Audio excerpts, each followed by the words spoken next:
अफजलखान यांची भेट ठरली. भेटीसाठी मोठा शामियाना उभारला. खान शामिया बातमीत येऊन बसला होता. गणवेशपणे राजांच्या मूर्तीचे स्वप्ने पाहत होता. 2 दिवस महाराज खानाच्या भेटीस आले नाही. तेव्हा पंतांनी येऊन सांगितले, खान साहेब, तुमचे नाव घेताच महाराज थरथर कापतात. त्यांना ताप आलाय, त्यांची तब्येत खूप खराब आहे. या घाबरण्याच्या नाटकामध्ये खान गास्त राहिला. राजा तर खानाच्या भेटीत सावधपणे आले. शामियानाच्या दारात कसे आले हो? खान म्हणाले, आवो शिवाजी, आवो, हमारे गले लग जाओ.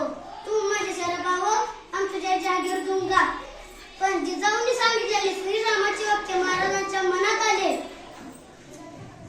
खानाने भेटीसाठी दुनियात पसरली. कपटीने विचार करत होता, इसको कैसा मारू, इसका गला दबा के क्या इसको उठाकर पटकू.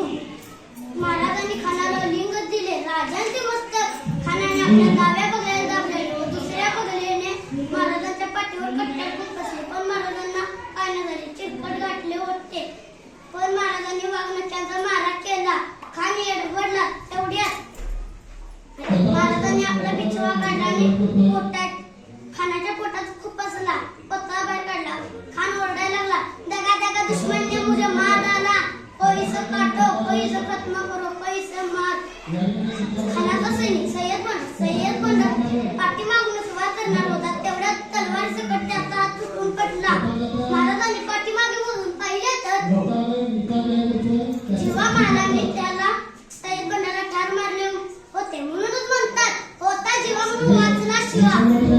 खानाचे डोके कापण्यात आले. खानाच्या सैनिकांच्या मारण्याचा सूर उडला.